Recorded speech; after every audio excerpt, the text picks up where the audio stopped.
Welcome back to Lanterne Rouge Cycling Podcast, the recap of the entirety of the Vuelta a España, the entirety of which was not raced. We'll do it as normal with week 1, week 2, week 3 recap, what was the GC positions throughout the race, and certain topics. How do we look back at how UAE Team Emirates approached the race? How does this affect Vingegaard's legacy? Who are the winners and the losers of the race? Breakthrough riders and overall rating as well. But before we get to that, we didn't have a recap episode yesterday. We had the ceremonial / sprint stage in Madrid, but it was curtailed. I don't actually know at what kilometer it was stopped, Benji. To be honest, it was just before the circuit started, is how I describe it. Just before the city circuit of Madrid was reached, and I'm allowed to make a joke here. Come on. Do you notice the pattern, Patrick? Do you notice the pattern that ever since I ranted about procession stages, that we haven't had a procession stage in the sport of cycling? Maybe they knew that NFL kickoff was at 7 o'clock and the stage was dragging on. Maybe, but yeah, or maybe in all seriousness, they knew that they could just stop the stage because so what happened is, as they're entering the circuit, protesters bring down the barriers, and I don't know where the 1,800 police that theoretically were supposed to be in Madrid were, but couldn't see 1,800 police, and they just stopped the stage, just put banners in front of the riders when they just had to call off the race. Basically, all the riders turn around and just go back to their cars, and that's the end of a 3-week Grand Tour. Can I be honest?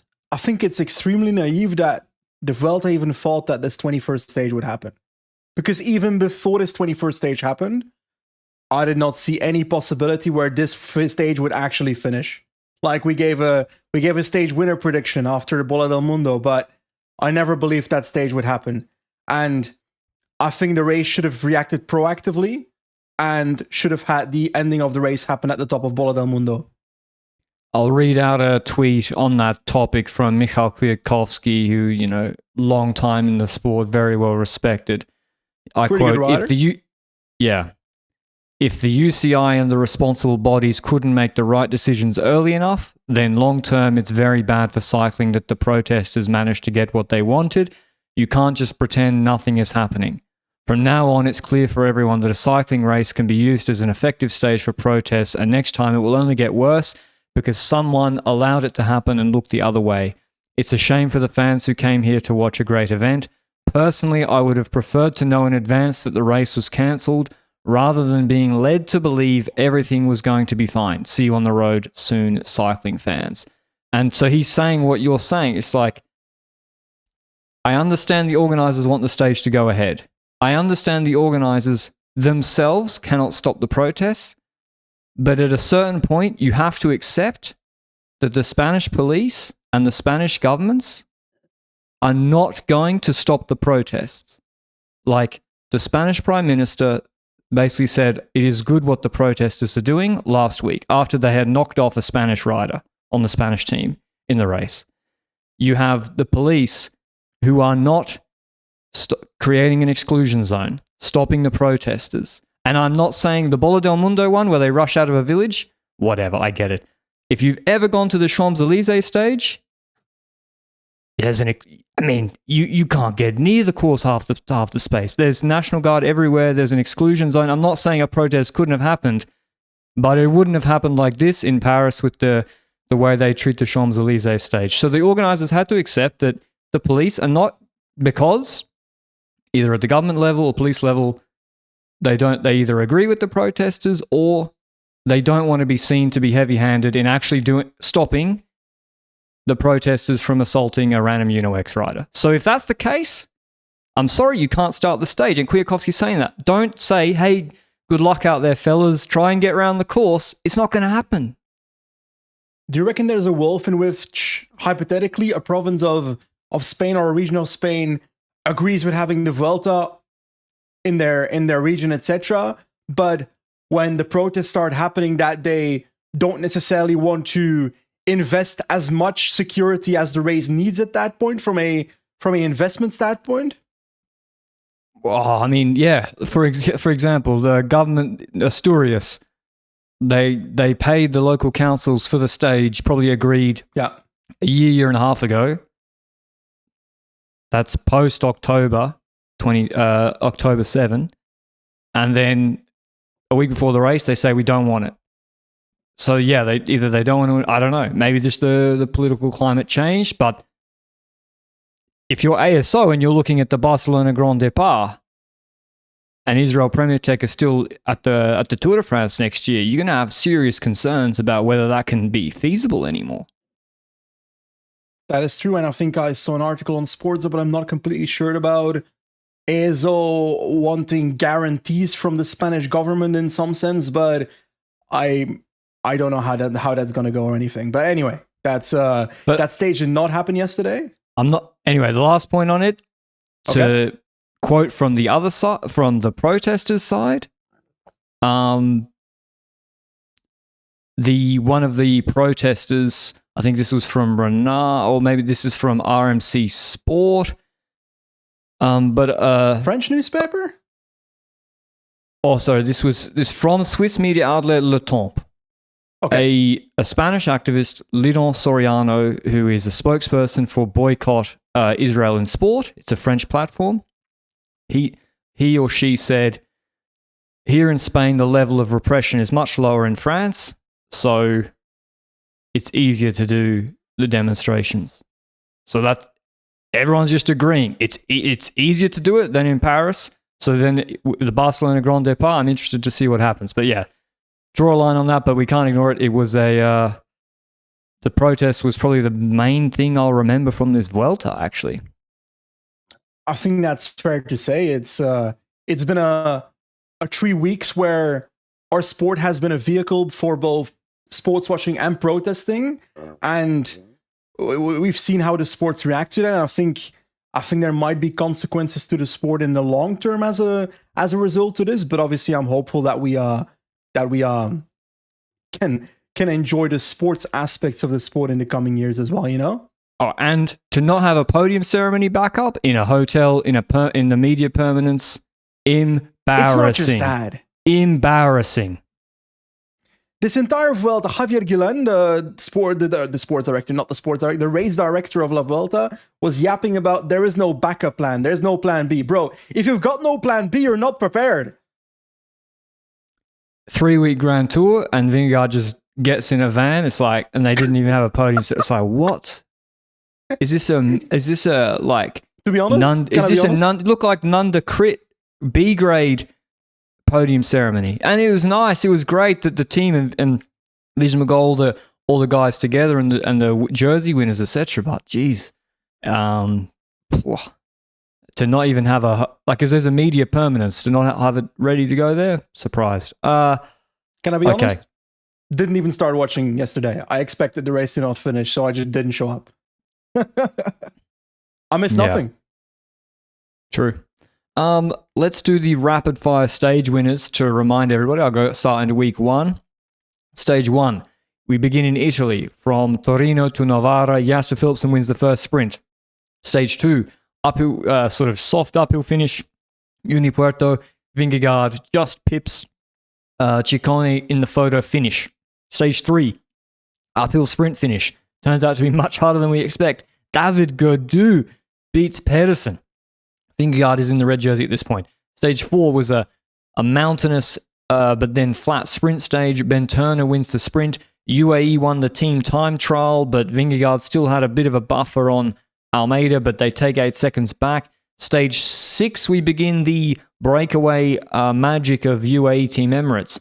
Javine wins at home at Pal Andorra. Torsten Tran finishes second and takes the red jersey and a lot of time on GC. Stage 7, Ayuso, after I can't remember if he dropped or not helped in Andorra for Almeida at this point. No, he drops in Andorra and then he wins the stage the next day. Huge performance. Stage 8, crosswind stage. No crosswinds happened. Philipsen wins the sprint. Stage 9, Vingegaard has been very passive the whole week. He hasn't done anything, and all of a sudden, bang, on a soft 9K 6% finish to Valdez Carai, he puts half a minute into Almeida, and that's the biggest time gap Vingegaard took on Almeida for the whole race. Was on a 9 kilometer like 6% climb, 4K, 7% climb that leveled off. Yeah. Then again, half of the race was that. Was those type of climbs. But I think it's fair to say, and I think you will agree on this as well, that we're now past. I'll classify what we've had so far as week 1. It's until the first rest day. It's 10 days, not exactly a week, but you know what I mean. So far we've had predictable movement in GC. We expected Jonas Vingegaard to be the best GC rider in these first 10 days. We looked at Almeida being the second best GC rider in this race. We were maybe surprised by Tom Pidcock, who on that Valdez-Carai stage is a major factor, is a very relevant aspect of the race where he ends up playing a rather big role and manifests himself into a potential podium candidacy. So those are the things I take in from week 1. Predictability, Pidcock overperforming, and a lot of drama about Ayuso at UAE. Right?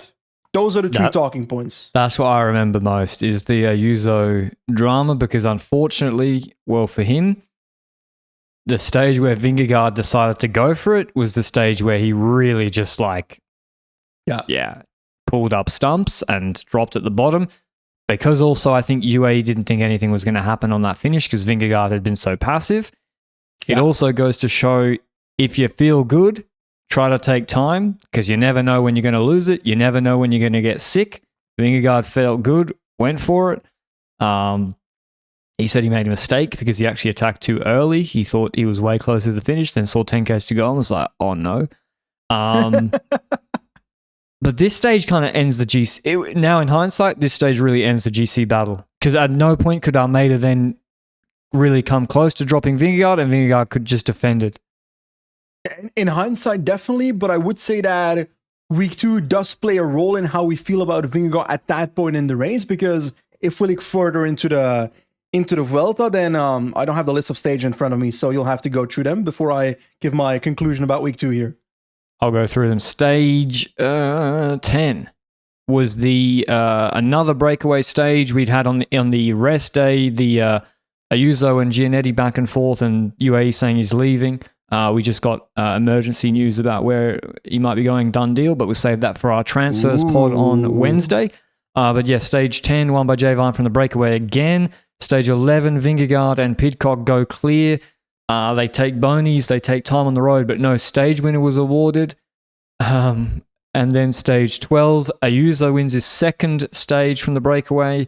Now the hubbub about someone helped Joao Almeida is really in like maximum furor. The Portuguese fans are outraged, but they needn't be. Stage 13, Almeida goes from the bottom of Angleroo and beats Vingegaard. He was stronger than him that day, but he couldn't take more than the 4 bonus seconds.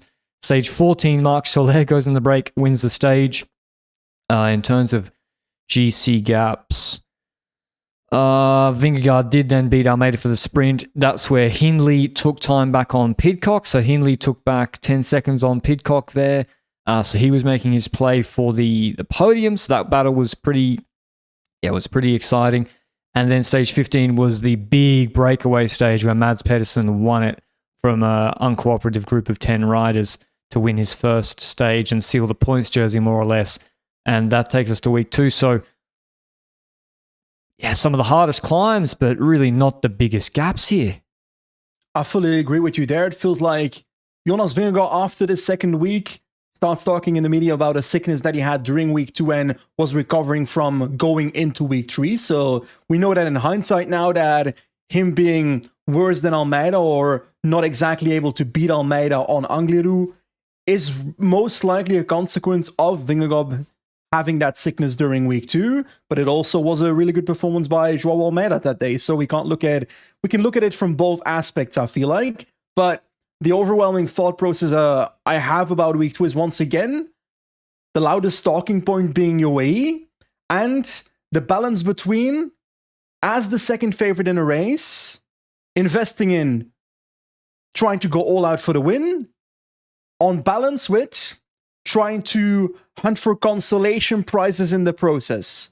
And that's a discussion I want to jump into after we go through this entire stage recap. But I think that's going to be a big discussion in today's podcast. I reckon what well, when it's worth it, when it's not worth it to hunt for consolation prizes, because that was a big topic here. Because they were going in the breakaway for stage hunting a lot of the time. They had 7 stage victories at the end of week 2. Is that correct? They had. Did they win another one in week 3? I don't think so. Yeah, it was 7 by the end of week 2. So, and also it's with riders who have already won a stage. So, yeah. Vine has already won one. Ayuso's already won one. But I would say that at the end of Angliru, I did have a feeling of, okay, Vingegaard was the favorite going into this race, but if, not knowing that there's sickness ongoing, if this is a sign of what's to come, that he might not be better than Almeida on these mountain stages to come, then there's potentially a pathway to victory for Almeida. So it wasn't 100% a sealed deal after Angliru. There was a slight essence of doubt in the mind, you know? I mean, for Almeida to be stronger on Angliru, win the stage, and then not fully back him for Farapona the next day is inexcusable. Like, I'm not saying he would have dropped Vingegaard. Maybe he wouldn't have. But like, on Ventoux, Vingegaard, he didn't drop Pogačar. But we know that. We know he couldn't have, because everything was tried for that stage, and then that was that. He couldn't drop. So like, you couldn't do... They started riding a pace on Farapona so Soler could still win. Or they were chasing him. Yeah. I mean, Soler there, you should be attacking with Almeida early. Soler then pulls as a satellite rider. You then go again. I mean, you at least then, if Vingegaard follows, fair play, you couldn't drop him. But, I mean, Marc Soler, he didn't help Almeida. His only pull for Almeida was for like 10 minutes on a false start downhill on stage 20. Yeah. Like, Ayuso got 99% of the hate. Soler did nothing for Almeida. Nothing. And I think this brings us to the discussion point we've had over the last year. Well, years probably in plural, because we had a discussion after the Giro. I've made this point numerous times during this Vuelta, but I want to bring it across again. It's my opinion that in races, Grand Tours, that Pogačar is not at for UAE Team Emirates, they have this mindset of allowing freedom to riders to keep them happy. And that is the case for Vine, Ayuso, Soler in this race, that they get the freedom to ride for stages, and for KOM, that combination. But then Almeida also has the freedom to go for GC in this race. But because you're giving so many riders the freedom within these single races, like at the Giro with Del Toro, Ayuso, and also McNulty riding for a top 10, and in this race with Vine, Soler, and Ayuso going for stages while Almeida is hunting for GC, you are indirectly hurting the best possible chances of the best rider of the 4, in this case in the Vuelta, which is Almeida. If you don't have... It's simple. Any energy spent on hunting stages is energy that is not being spent on Joao Almeida to the fullest. I'm not saying that they should be around him every single time. There's multiple stages here. I'm like, okay, it is fine. On this stage, I personally don't believe there's going to be GC differences. It's fine to have a rider in the breakaway that hunts for the stage and could be a satellite rider worst case. That's fine in certain cases. But if that happens every single stage with 3 different riders, then who's left for Joao Almeida? You've got Novak, Grosjean, Oliveira, and then you've got Vine, Ayuso, and Soler, the ones that are not in the breakaway on that specific day, who spend a lot of energy trying to hunt for stages the day before. Yeah, and Vine did, I'd say, the best job of the 3 of them after he'd won his second stage, and KOM was secure, but still, like, at no point did they use a satellite rider for Almeida, even though all their guys were getting in the breakaway at will. The one Soler day that he waited, remember? Was when he had already spent all his energy trying to hunt for the stage. He was fucked. He got dropped straight away because he was trying to hunt the stage. So, I mean, I can see where I understand the opportunities, and listen, it's a team with 85, 86 victories. It's hard to be critical of how they do things. They won the Tour de France, they won Tour of Flanders, they won Liège, probably going to win Lombardia. But you got to back Almeida on Farapona. You have to fully. I mean, what does one extra win mean versus taking the second Grand Tour of the year and stopping Visma winning the Grand Tour and winning a Grand Tour with a rider that's not Pogacar. That has to be worth more than Marc Soler winning a break stage. Marc Soler gets opportunities in Asturias. Won that race, won a stage. Gets opportunities in Andalusia. If you want to get paid big bucks in your 30s, and isn't that the trade-off? That then you have to sacrifice occasionally? I agree, but the way UAE seems to see it is those occasionally sacrificing happens when Pogacar's in the race. And when he's not in the race, then they're allowed to have the freedoms, even though Almeida's fighting for the GC victory. And I must say, though, we're having this discussion, but I'm also of the opinion that Joao Almeida is a rather limited rider. His strength is attrition, and I feel like you don't 100% agree with what I'm about to say, but his vulnerability is acceleration. And I'm going to try and explain that more before you counter it or don't counter it. He obviously always avoids spiking his watts, which that can be a problem if someone attacks you and you don't follow that attack, then you have to spend some time chasing. But what I'm more trying to say is, with limited team support, and what I mean by limited acceleration is there's two types of acceleration the way I see it. You've got acceleration as in, okay, trying to follow an attack, spiking your watts, etc.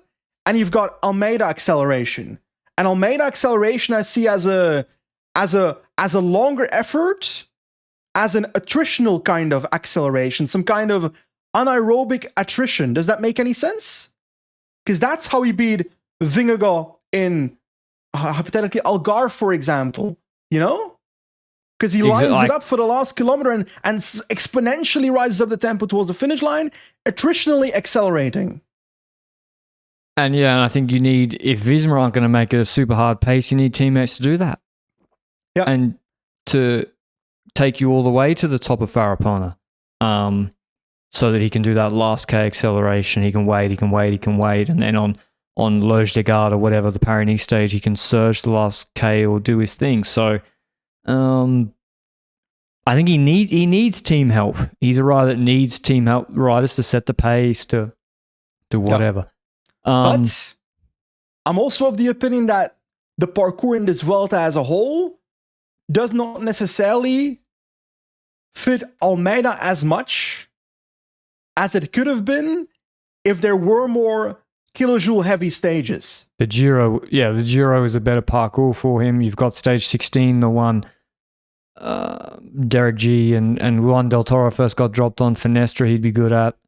So he'd be better at the Giro style parkour where you got Grappa twice or but something. Also rain. But I think UAE, to play devil's advocate, they were looking at it like Jonas Vingegaard is better than Joao Almeida. Yep. Joao Almeida hasn't looked like he's going to drop him.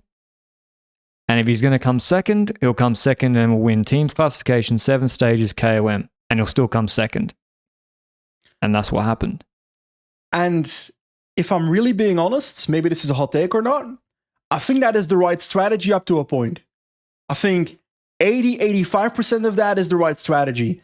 If I arrive at this Vuelta with UAE Team Emirates and I have Almeida as leader, then there's going to be multiple stages where I want to give freedom to riders to try and hunt for stages to rack up those consolation prizes. And that's not because you don't believe in Almeida. That's because you feel like there's certain stages where the differences shouldn't on paper be significant and you can afford to do so, but not as much as the team did it. Yeah, it was every day except for Bola del Mundo, basically, and then it was too late.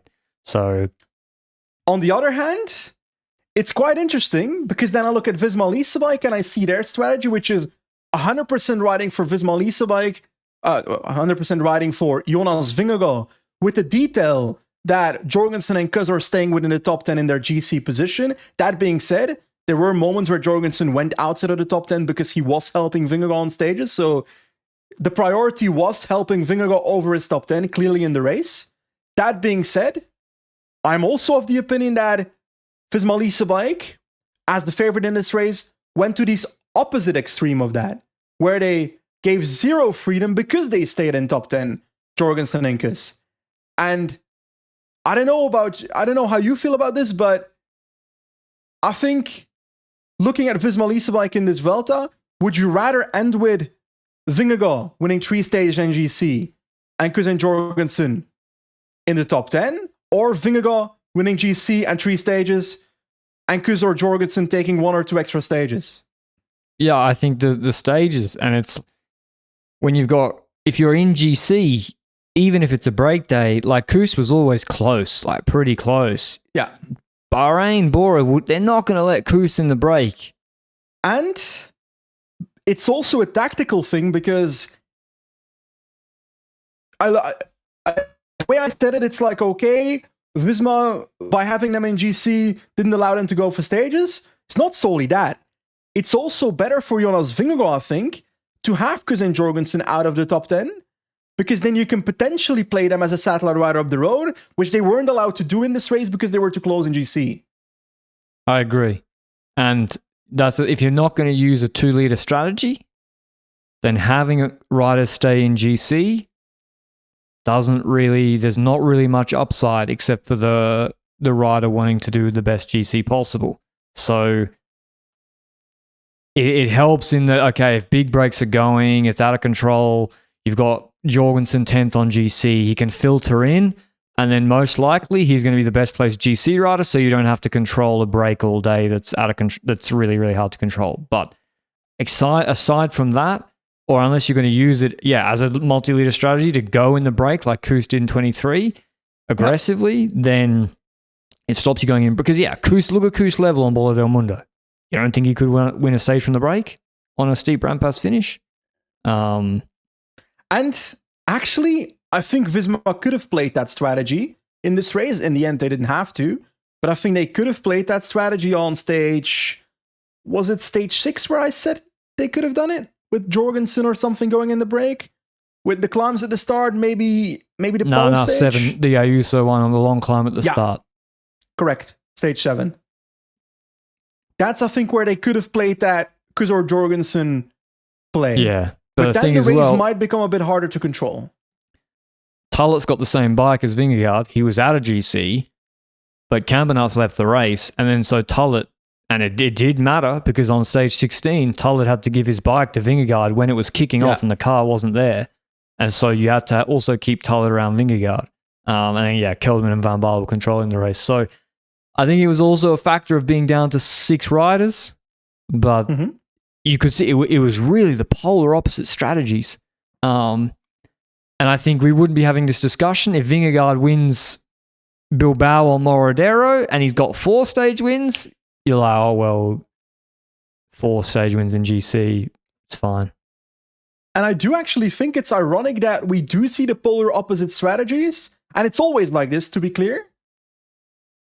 We always see the dynamic of a favorite having a team that supports them almost fully, while the runner-up favorite, the second favorite, that team tends to look for consolation prize along it. We saw the same with Visma at the Tour de France, to be honest. We saw them with Simon Yates going in the breakaway, hunting for stages along the way. Campenarts. Exactly. So it's the ironic aspect to it in my thing. I don't know it's a philosophical thought or anything. But it's like a self-fulfilling prophecy. Yes, exactly. That's what I'm hunting for. Because when you're a runner-up and you do that, then you're unironically making it harder to compete for the actual victory.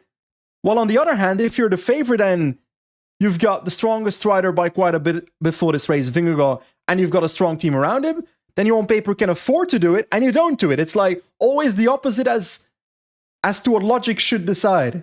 The only the exception, I guess, would be Simon Philip in the Giro. Where in Siena, for example, Van Aert, like if that's Vingegaard, does Van Aert have to wait in the Strada stage in the Giro? Well, I think there's the massive difference that Yates was nowhere near the favorite at that point in the race. But he was the best climber at the end. Yeah, I agree, but that's... I'm just saying, like, would he have won by more if Van Aert waited?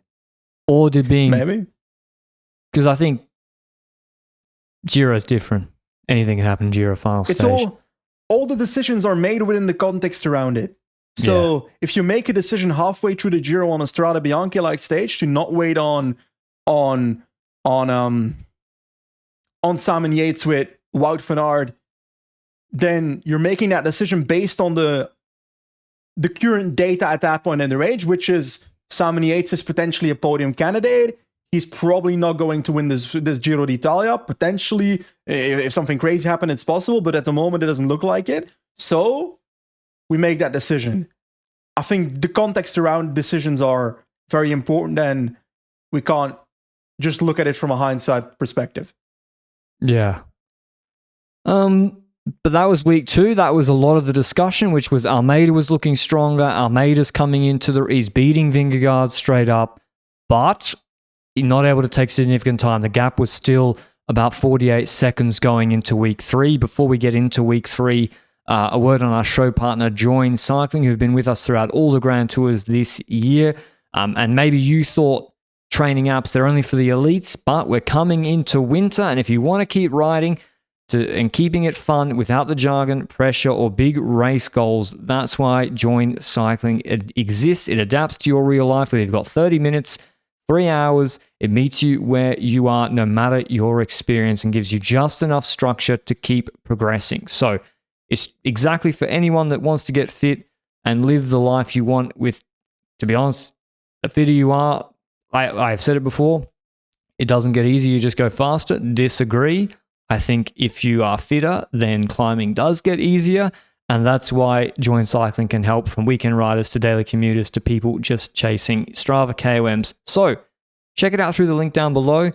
So Join knows that we sent you, and the annual subscription gives you by far the best value, and it helps out the show as well. And it's a free trial, no credit card required, 30 days. Download the app, takes 30 seconds, and see if you like it. Okay, week 3, Bernal wins the stage 16, which he'd been in a break, and then it got stopped 8Ks from the finish. Again, I will get back to parkour discussion. This stage was probably going to have bigger GC gaps than we had on a lot of the mountaintop finishes, because like Gol was dropping in a big way. Stage 17, Pellizzari, he wins on Moradero, which was Rampas, and then he snuck away when it was in the headwind section, and Hindley marked behind. Ganna won the flat TT, which got shortened to 12Ks. Stage 19, Philipsen won the uphill sprint, magic lead out from Ricard and Plankert. And stage 20, Vingegaard won on Bola del Mundo. Stage 21 got cancelled. So, of the state, Bilbao got stopped. Yeah, no stage winner in Bilbao. 3 kilometers to go. 3Ks to go. And then stage 16 got stopped 8Ks to go. And then there's TT got shortened, and then there was a protest on stage 20, and then stage 21 got stopped. So the last week, a lot of amended stages. A lot of amended stages. But I think if I think through the third week, then El Moredero is the key stage where we see that the pathway to victory of Almeida that was potentially visible after Langliru starts to fade for me. Because to win La Vuelta for Almeida at that point, he needs to be consistent on both El Morodero and on Bola del Mundo. And on El Morodero, he looked less able to react to the accelerations in the group. There were barely any differences on that climb. But regardless of that being the case, it was visible that he was not the strongest GC rider there, unlike Angliru. It was visible to me as well that Vingegaard was not over his sickness yet. So shockingly, those 2 riders were not the strongest in the group on that climb. Pidcock was very strong. Hindley was very strong. We saw a strong Pellizzari on that climb as well. So overall, I looked at El Moredero as kind of the guidance signal for the stages afterwards. And the time trial obviously got amended from 27 to 12 kilometers. And yes, I believe that Almeida could have taken more time in that time trial if it was 27 kilometers. But the fact of the matter is that it wasn't a 27-kilometer time trial. And also, it's also my opinion that he wouldn't have taken enough time to win this Vuelta regardless. So I don't think that specific amendment impacted the overall outcome of La Vuelta too much. But I'm also of the opinion that the punchy stages being amended impacts Vingegaard slightly negatively, because that's where he seemingly was better than Almeida throughout this Vuelta properly. Because I want to bring us towards a discussion point that I had put later in the notes in this, but I feel like this Grand Tour showed even more clear, because we've seen Joao Almeida evolve throughout his career, and this is his best season so far. That's clear to say. But this year, because of that evolvement, that evolution, I was thinking, okay, what are the limits of an Almeida now compared to in the past? How does he ride now when it comes to his riding style? I think it's never been more clear after this Vuelta. Because if I look at Joao Almeida at this Vuelta, he chooses not to respond to attacks to avoid spiking his watts. He's vulnerable on punchy climbs because of that. He does not have the acceleration to create separation. It's those aspects that make it very clear what type of rider Joao Almeida is. And I think that will make it hard for Almeida to win a Grand Tour where riders are not necessarily on. When there's riders on the same level, it's going to be difficult to create a difference with them, is what I'm trying to say. Exactly. He's quite exploitable. And on the mountaintop finishes, when it's really steep, yeah, just do your pace, because he's like, well, that's not sustainable what they can do and what they're doing. And then it's 4Ks to go on 12%. I'll just come back to them when they stop. It's a lot different when you can't follow Pidcock and Vingegaard on stage 11. Theoretically, they have a satellite rider, but even not. They start cooperating. Jorgensen's in your wheel and refusing to work. You start losing more time. And that's what really happened on stage 9. I mean, he lost this Vuelta basically. I mean, he lost the Vuelta because of stage 9. And if the TT had been the full length, he would have lost because of the time loss in stage 9, which was the biggest time loss. And he lost because when Vingegaard attacked, he could not respond to Vingegaard's attack. Vine was responding to Vingegaard's attack. Vine had to slow down. And then he was in a mano-a-mano battle on 3-4%. And he lost that battle. And I think he's very exploitable if he is the top favorite against riders equally as strong. I would say Roglic was not, apart from the TT, Roglic did kill him in the Giro La 23, but on the mountain stages, Roglic wasn't really stronger than Almeida, but he could accelerate. And that being said, I do think he can win a Grand Tour like this. I do think he can win a Grand Tour because I think he could have won this Giro. If he was there with Del Toro helping him, Almeida could have won the Giro. I think that's fair. But I also am of the opinion that, like you said, he's very exploitable as a rider. And because of that, that's never a certainty. So I'm not trying to say that he's not going to win a Grand Tour. I'm saying that it's going to be difficult to do so, especially when Vingegaard and Pogacar are present. But also in other situations, as long as the riders in the race are on the same level. He needs to be better than the others, in my opinion, to be able to do so. Much better. Because if it's a 7% finish and you're not accelerating that hard, you then have to drop them out of the wheel. And to do that, you have to be significantly better to drop them out of the wheel. And there's also swings and roundabouts for Almeida. Okay, he lost the TT distance where he would have taken more time on Vingegaard. But if he's the leader, you're going to test him on every single day. There's something up. Every time there's rain and a technical city finish, you're going to test him, test his positioning. Like, I'm saying he would have won the Giro. Maybe in that Slovenia city circuit stage, he loses a minute because he's not in position when there was the crash. Every crosswind stage, which didn't happen. Probably, yeah. The crosswinds didn't happen on stage 8. You're going to test him there. So that's what happens in Paris-Nice every year. There was crosswinds in the rain, and Jorgensen was like, see you later. And that was it. So it's true. That being said, I am happy to see that it is Almeida's best season, that he gets second in this Vuelta. Far, yeah. And I'm curious what it gives in the next couple of years, whether he will venture back to a Giro to try and go for GC there, whether Jonas will show up at the Giro next year and we'll have a 1v1 again between the two. It's all possible. So it's a curious future in the sport of cycling like that. But have we gone through everything when it comes to week 3? Okay, final podium.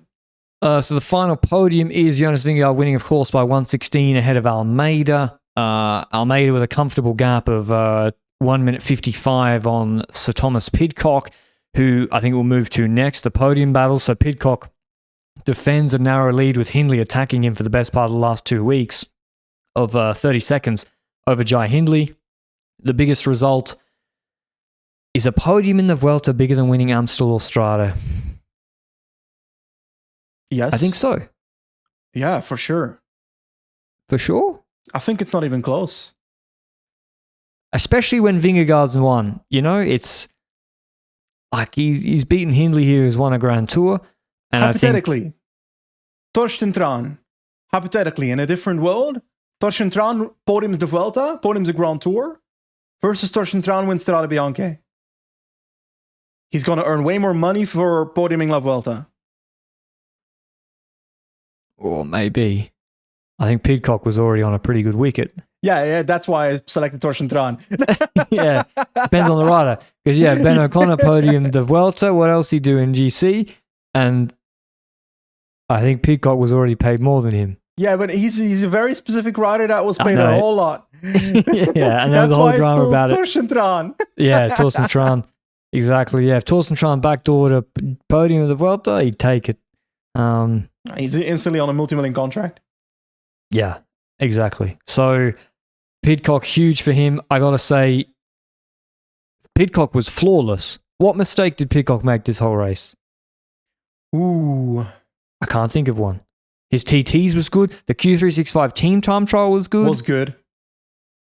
His team was, like, for their level, like, Damien Howson performed well and was there. The guys on the flat tried to position him. On the stages where they thought it suited him, they went for it. He went for it on the Bilbao stage. I'm very, very sure he would have gone for it on stage 16. Because like Vingegaard has the advantage on Almeida, Pidcock knew on short climbs he could gap Hindley. For sure. So I think they had a flawless race, actually. I think so too, and we've said it numerous times already, and I think a lot of people, including ourselves, were wrong about the expectations of Tom Pidcock. I expected him to end somewhere towards the end of top 10 after a near anonymous race, maybe outside of a Bilbao stage where I do expect him to do well, stuff like that. But especially after the Giro, that's the feeling you have going into this Vuelta. But he's proven that feeling wrong. That being said, it is a Vuelta with a parkour that really fits him when it comes to the amount of Uniperto stages. That is something we do need to say. So this doesn't mean to me that, okay, Pidcock podium La Vuelta, he cannot podium the Tour de France. I do not have that feeling at all. I think, and that's to get to the, so yeah, he holds off Hindley, huge result. And for them, Q365, you looked at the standings this morning, Benji, about the wildcards. Q365 now are in the provisional hot seat for the full complement of wildcards, right? Yeah, so basically, there's two systems. We've gone through these systems quite a few times on the podcast, but I want to refresh it for the people that showed up for La Vuelta for the first time. On one end, you've got the 3-year cycle, so a 3-year World Tour ranking that defines which teams will get a World Tour license next season. That's not overly relevant for Q36.5 because they won't get in that top 18 that is necessary to get that World Tour license, or top 19, depending on what happens with Lotto Intermarché. But what matters to them, what matters to Q36.5 is a secondary system, a system where in 2026, the top 3 pro teams get a automatic wildcard to stage races, while the 4th team also get automatic access to the classics. In the past, this was 2 automatic wildcards for stage races and 1 for classics, now 3 plus 1. So that system has changed over the last couple of years. That's why I was thinking a bit long about when that system came into play. I don't know if it already was the case this year, but it's definitely the case next year, that it's 3 automatic wildcards for stage races. Obviously, there's still wildcards that the organizers themselves can give out to teams that they want. That's how Q36.5 got access to this Vuelta and the Giro in the first place. But if they finish in the top 3, which they're now on paper 3rd in that ranking, that means that they have automatic, virtually projected to be automatic wildcards for every single stage race and classic next season that they want to go to. So if they say, okay, we don't have the team to do every single World Tour race, we can just skip on those specifically. They've got the choice to do so. It's a very privileged position to be in because it's arguably better for Q46.5 than for lower welter teams, because lower welter teams are forced to ride. Most welter teams, I think they can skip one welter race. Now it's only one, yeah. Or maybe even they're removing it completely. And it's also different. You can't skip the same welter race every year is, I think, a rule as well. So we're going to see Tom Pidcock in the Tour de France next year. He'll be back in the Tour de France with his new team. I mean, like you said, and this goes into the parkour design, this parkour is extremely different to the Giro and the Tour. They did no half an hour plus climb, or maybe 40-minute climb before a mountaintop finish in this race. I'm pretty sure now. Obviously, they did long climbs on stage 4, but that was a sprint stage. They didn't. It was a lot of Unipuertos. It was a lot of 20-minute climbs that were very steep, which suit Pidcock, like St. Lawrence, like Cordal.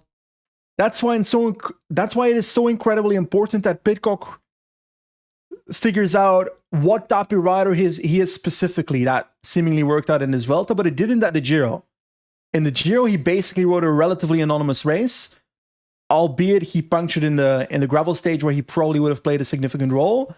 But that's why it's very important that he figures out before the Tour de France, analyzes the parkour of whatever Grand Tour he rides, and really figures out whether he'd be more successful riding for GC in a Tour de France or hunting for stages and backdooring top 10 that way. Because that will depend on the parkour. It's all about the part. He's already done this level before. He's done this before. Puy de Dôme, rolling, no long climbs. He was, I think, third or fourth of the GC group behind Pog and Vingegaard. So he was beating Hindley, beating these same guys on Puy de Dôme. 2 days later, on Colombier, Unipuerto, third behind Pogačar and Vingegaard. But in this race, proven consistency across 3 weeks, which I didn't in the past. So it's definitely a step forward in that regard, I would say, because that hadn't come out before. And I don't know whether that was actual consistency problems or problems with the parkour being too attritional compared to a Unipuerto stage like Puy de Dôme that day. So I also think he can do better than what he showed in the Giro. I think the Giro is probably a consequence of the whole spring. He's got to start in Alula. He does Alula, Andalucia, opening weekend Strada, Tirreno, San Remo, rest, Ardennes, Giro. And he's the leader the whole time. Now they've got more riders coming in, so I think they're going to, there's less load on him the whole year. I agree with you, but I also think that he got better in this race towards the second and third week, because in week 1, in the first 3 stages, I expected him to be more competitive on stage 2. Oh, yeah, true. I thought, true. That's the one we thought, actually, he might win that one. But yeah, still, fantastic result for him. And for Q365. For Bora, they finished 4-6 with Hindley. I think they gave it a good crack with Hindley. We thought he'd podium. Pidcock proved that wrong. He had a good level, consistent throughout the race. Riccatello takes the white jersey off Pellizzari on the final mountain stage. He also, we may as well discuss it now, but his transfer got announced this morning to Decathlon. Riccatello, he's a pure climber. And this also for parkour discussion. Like descents, he struggles with them. I think this was the perfect Vuelta parkour for him. Even the flat TT got shortened. I think so as well. I'm extremely curious when the contract got signed, because it'd be before the Vuelta. Yeah, it definitely would be before the Vuelta. In hindsight, he probably would be able to earn a little bit more cash money if he had signed it after the Vuelta. But then again, he can't predict whether he can perform like this in a Vuelta either. I didn't expect him to perform this good in this Vuelta, even though he was solid before the Vuelta started. I wasn't expecting him to end up fighting with the big dogs throughout the entire last week. So really strong performance by Riccatello. But I agree, there's also that extra question mark, like with Pidcock, that can he do this at a Grand Tour that is heavier, that has multi-mountain stages every day, stuff like that. And that's where I am not certain about that.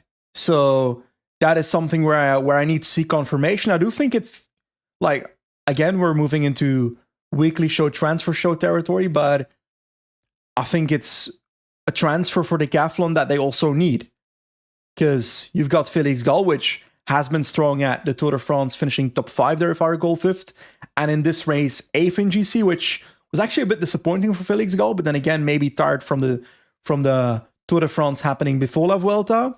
But Riccitello being an extra GC option after Ben O'Connor left for that team, I think is definitely a good transfer, especially because they're not paying a white jersey winner salary, most likely. Exactly. So they just want to get more, I guess, GC talent in, more young guys. Felix Gall's also out of contract next year. So you also, in case Gall gets a ridiculous offer elsewhere, maybe you have another sort of, Vuelta top 5 candidate if Gall goes. Or you can, I mean, Felix Gall's on 76 race days. He's had a long year. He is, like, his level's been very good throughout the year, but he didn't get the GC placings often, like in Paris-Nice, because of positioning. But still 5th in the Tour. That's a good result. Like 5th in the Tour for a French team. It's a big result. Yeah. But you can see Gall's maybe it was on his last legs at the end of the Vuelta. So it makes sense. There's space for Riccitello. There's space for Seixas. I can understand why they did that. Also, because Seixas is not grown up yet. Like, I'm not trying to make him sound like a child, but I'm saying that he's still got a way to go, and there's never 100% certainty that a rider turns out like you expect him to turn out. Stuff can happen in the sport of cycling, so it's always good to have either a backup or future support. Pellizzari, top 10's another Grand Tour this year, but now with a stage win, so he's one of the best signings Red Bull have done for quite a while. Kuss 7th in GC, Gall 8th, as we said, Trine 9th. That's the biggest result of his career for Bahrain. He's also out of contract. And Jorgensen 10th. In terms of points, Jersey Pedersen wins that comfortably in the end. Wasn't really a battle. Philipsen never went for it. Never contested a single intermediate. KOM, Vine only wins it by 5 points. Ahead of Vingegaard. So Vingegaard not winning on Moradero, not winning maybe the Castro Ervil stage. That really changed the KOM battle. White Jersey already said Riccitello, and then Teams UAE won that pretty comfortably because they're in the breakaway quite a lot. So I think from this parkour, my takeaway is I would rather see more Rampas Bilbao stages, the Castro de Ervil, stage 16. Those stages give good action, sometimes bigger GC gaps than even a Farapona. I agree with you there, and also space for tactical play. Yeah. Depending on where it's positioned in the race. It also reminds me, it doesn't even need to be just stage 20, because if I recall correctly, it was stage 14 at the Giro in 2022, where on the Torino stage, Bora lit it up. That was not a final mountain stage or anything. So even in the middle of a race, a stage like that can offer something if the GC has the context for it. I'll be honest, the GC did not have the context for it in this race either. So I think that's an aspect there. And I think there were multiple reasons why the race was a bit more passive necessarily than we might have hoped for as cycling fans. On one end, Vingegaard's sickness in week 2, Almeida's the way he is. So he's not going to attack in the middle of a stage on the Passo Lorenzo, something that a Pogacar might do if he's behind, that you won't see that from an Almeida. So I think those are all aspects that count there. Plus, the podium battle was so close that riders think they can do it on the final climbs and the time trial in the hill stages. So they don't feel like they need to attack on the second last climb. And that's why I agree.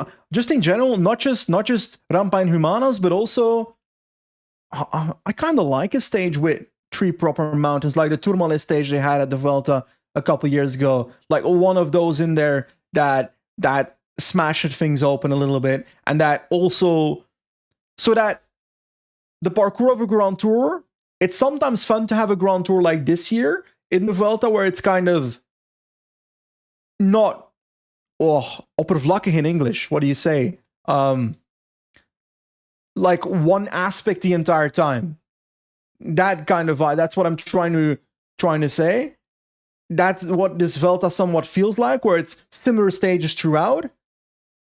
That's fun one time, but on most years I want variation within one Grand Tour of what is offered when it comes to the terrain. So whether it's a Rampa in Humanos, a medium mountain group sprint like on stage 2, or a brutal multi-mountain stage, I want a bit of everything in a Grand Tour.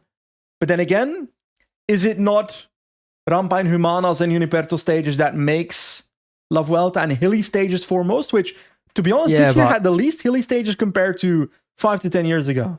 The stage 10, like stage 6, 7, stage 2, just too many of these uphill finishes, just the same. It was like, I really liked the 2021 route because you had Valdepeñas de Jaén, like just a 1K wall. So you get punchers involved, GC guys involved. You had Cullera, which caught one, I think, from the break. Yeah, correct. That was like a pure like Unipuerto, like 4-minute test. You had maybe crosswinds. You had Pico Viercas, then the Covadonga stage, followed by Jamoniteru, which is like properly hard, 15Ks, 10% climb. And then they had the Castro de Erbil Bahrain stage where Haig went onto the podium. So yeah, I missed the 5-minute to 8-minute like puncher wall test. I think I would rather have seen that replace stage 10. And then I think 2012, there's also a couple of stages that I'd like to see repeated. And the Bola del Mundo stage in 2012 is one that I, parkour-wise, kind of really enjoyed because it just has more climbing. It has I think the Morchuera somewhere in the middle of the stage, and I think 2 more climbs on the side of that before we even get to Bola del Mundo. So I think there's more climbing in that stage than there necessarily was on stage 20 here. But there's also interesting stage like stage 19 of 2012 is like just a puncher stage, but more of a puncher stage than the ones we've had in this race, where it's also versatile sprinters. That's not the case there. So I don't know. It's a combination of everything is kind of what I want. Yeah, I guess maybe stage 3 was that in the end with Gaudu winning. Yeah. Because I was thinking, what stage could Bling have won? Yeah. Turner stage? Or yeah, maybe he not really. Prime. So yeah, who are the winners and losers? We already said Vismalab and Q365. I would say UAE. Maybe it's hard to. I would say, probably classify them as a winner, even though they didn't win the race. But one team I would definitely put as a loser is Cofidis. Not just because they were basically invisible in this race. I think I saw Samitia and one other dude in the breakaway every now and then, but they were completely irrelevant to the race, passengers to it. But I would most importantly say that we spoke about UCI points when it comes to Q46.5.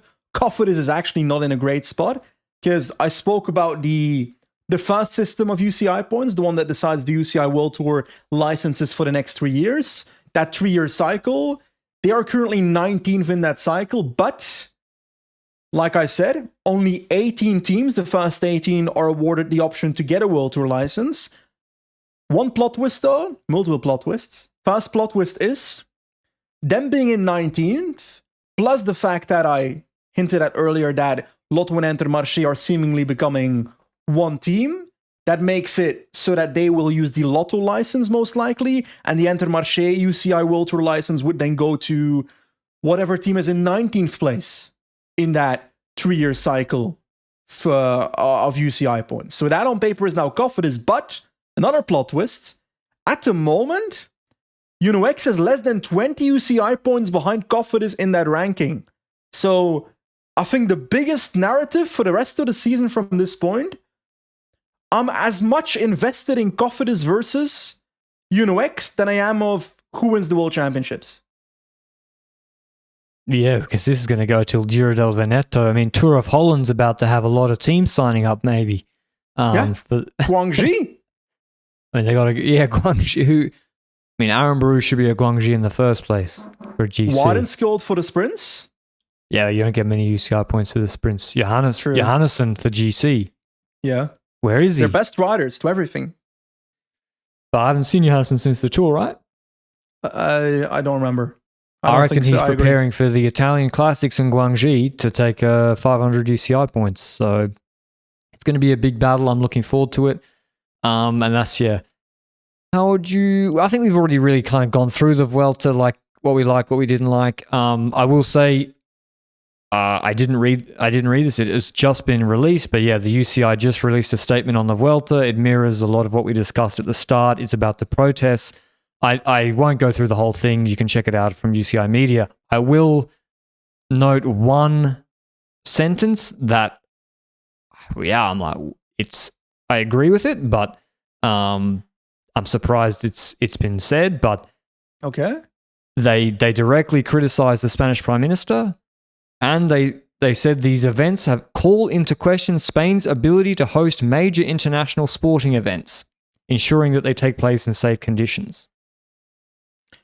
On top of that, I linked an article in our WhatsApp earlier on AS, which the Vuelta was supposed to finish, or was rumored to finish, or maybe half announced to finish, on the Canary Islands in Spain in 2026. That includes Tenerife and the island next to that I completely forgot the name of, but Gran Canaria.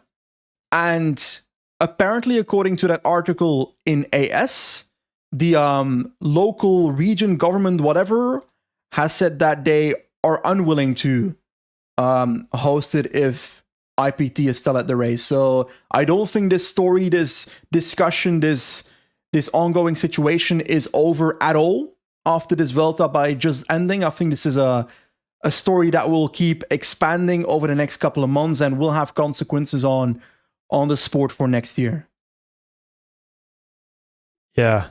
So, I mean, yeah, because this is like, we're podcasters. We can just say, yeah, what we said at the start, like, yeah, this is pretty cool. You know, we said this calls into question how these events can continue if it's going to be like this. But the UCI have said it, and they they approve whether it's a world tour event. I'm sorry. I'd like to think our authority is bigger, my friend. It is not bigger, Benji. They just, whatever we may think, however many listens and downloads we get, the UCI decide which races get put on the calendar, which races are eligible for World Tour status. So clearly, I decide whether procession stages happen or not, because my rant led to them not happening anymore. Dude, the Vuelta should just be held in southern USA and Mexico. There is a conversation about the organizers of Quebec and Montreal to potentially host a one-day race in Mexico. Yeah, apparently they have an option on a third World Tour one-day race, but they haven't been able to find a... Mate, if you open up any of these Italian YouTube streams where Del Toro's racing, the whole chat is just Mexicans. Just being like, where's Del Toro? Where's Del Toro? Correction. Mexicans and Ecuadorians fighting each other. Often beefing, yeah. Yes. Because Carapaz and Del Toro are still racing each other, which is great stuff. But yeah, you get some good high altitude stages in Mexico. No shit. That'd be incredible. And then in the southern US, poor. I'm telling you, high altitude stage. I don't know if this is remotely possible. High altitude mountain stage finishing in that high altitude velodrome. In Agua Calientes or something. A mountain stage finishing in a velodrome. I don't know if this is remotely possible. Highest paved road in Mexico. We got a gravel one finishing at 4,600. Let's do it. Let's do it. Well, not you and I. We can just sit here on our podcast. Who would win a 4,600 meter? Mate, Miguel Angel Lopez comeback is coming. Bernal, probably. Like, yeah, or Carapaz. Del Toro? Yeah. Nah, gravel road. Del Toro is not good at them, from what I've seen. Hey, I want to end on a high note, Patrick. I found something out. It's related to politics, actually. Did you know that the mayor of Madrid is called Almeida, and the president of Madrid, whatever that means, is called Ayuso, and they're part of the same political party, according to my Twitter comments, part of the same political party, and they disagree with each other. I'm sorry, but this is the biggest, funniest thing I've ever seen in my life. I saw this lad at the finish. You saw Almeida? No, this is the guy, Jose Luis Martinez Almeida. I saw he was on the camera the whole time, just standing there. The mayor of Madrid. And Ayuso were on a picture together yesterday after the race? Really? Yeah. Okay. Well, that's unbelievable. How common That's insane, are they? Right? How common are those names? I don't know. Patricio Almeida. Patricia. And Benjamin Ayuso. I think that's all from the Vuelta pretty much. We'll see. I think there's going to be more news on the route next year and what's going to happen because the race has to submit to the UCI to be on the calendar next year. So I don't know. Sorry, buddy. We're not done yet. How do you rate La Vuelta? Honestly, 3. I didn't enjoy it. I also have a 3 out of 10. And I think it's because the race was way too predictable for me. I feel like unpredictability, the fight between Pidcock and Hindley that I necessarily wasn't expecting for the podium, that was fun. The fight between Riccitello and Pellizzari for white, that was fun. The in-house drama at UAE was maybe predictable, but it was still fun. But like you said earlier, points jersey and KOM jersey were over midway the race.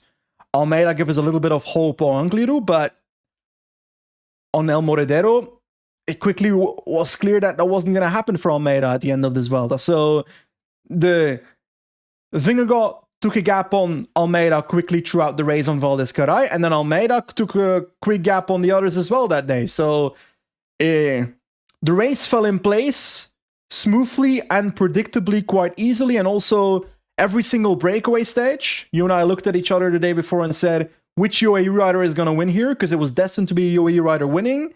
And, like, I'd rather have my predictions be dog shit, but an unpredictable fun race.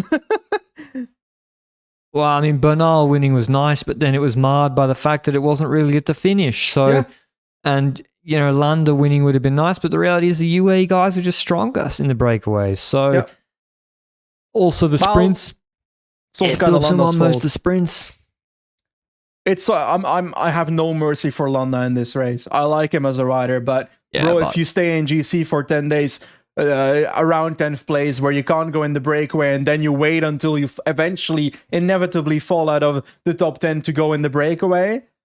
Lose time in week 1 and you'll have more opportunities in the breakaway. Yep. Maybe he could have beaten Ayuso on stage 7. We'll never know. We'll never know. He would have had a good chance too, but yeah, I think you're right, it was a bit too predictable, and there was no wow moment of maybe Almeida on Angliru, but then it wasn't wow because he'd been strong. Like when he beat Vingegaard at the finish, it was like it made sense because he'd been stronger the whole climb. That didn't move me. Yeah. Even though it was impressive. Yeah. With 4 kilometers to before 4 kilometers to go, whatever. At a certain point on the climb, I even texted you. I think that I said, "Bro looks comfortable." That was the case. Jonas looked comfortable in that at that moment, and that was race over for me just by seeing his face on the halfway the last climb. So. But yeah, let's hope the races are a bit more entertaining next year. Could be. I thought the Giro was really good. Agree. Because of Del Toro, and he was so aggressive, and the Giro was pretty good, and that was unpredictable. I mean, Del Toro being in pink for 2.5 weeks, and then Yates on Finestra, it wasn't predictable. But I do want to hear the opinion of everyone listening. Yeah. Whether are you're we being too negative? Spotify or YouTube, jump into the comment section and yap as much as possible about what you thought of the race, what your score is, and why you have that score. Because sometimes there's people that then say, My opinion is 4 out of 10. Why is your opinion 4 out of 10? I need to know. Then weeks in a row, I'm laying awake at night trying to figure out why you scored it a 4 out of 10. Please tell me. So I need the context to live. Yeah, you can just leave a number. I'll be fine with that. So their phone number? That's a bit weird, bro. Nah, I don't answer the phone. No, don't call me. All right, thanks for listening. As always, we'll be back on Wednesday with the weekly show, which will be mainly a transfers roundup because we've had quite a lot of announcements in the last month or so. Small promo for myself. I've got my usual Grand Tour team review coming tomorrow. I was a bit lazy today, so it's one day late. Cool. On my Benji Naesen channel. Go check that out. Usually pretty fun. I hope you enjoyed the recap. See you Wednesday. Ciao, ciao.